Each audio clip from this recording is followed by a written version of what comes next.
I'm going to be honest enough to tell you that I'm worried about America. Yeah. I'm worried about our nation because it's sick with racism still. Just think about the fact that we live in a nation which was founded on the principle that all men are created equal.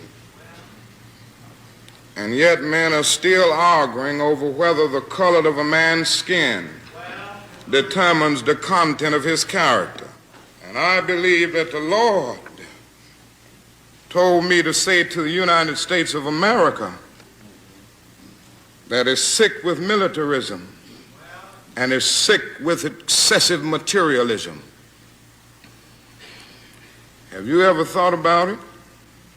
There are between 38 and 50 million people in the United States of America who are poverty-stricken,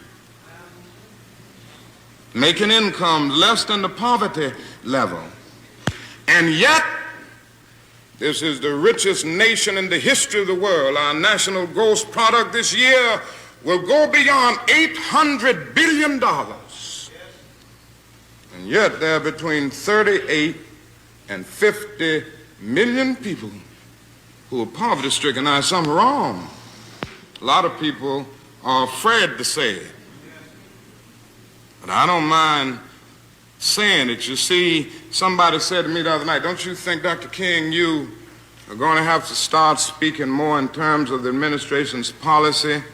Because since you started talking against the war in Vietnam, it's hurt the budget of your organization, and people who once respected you don't respect you anymore. And I had to look over and say, sir, I'm sorry, but you don't know me. I'm not a consensus leader.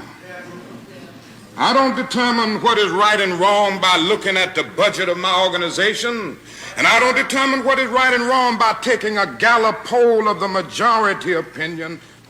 And so, because there's something wrong, our struggle must continue. And what we must see is that our nation's summers of riots are caused by our nation's winters of delay.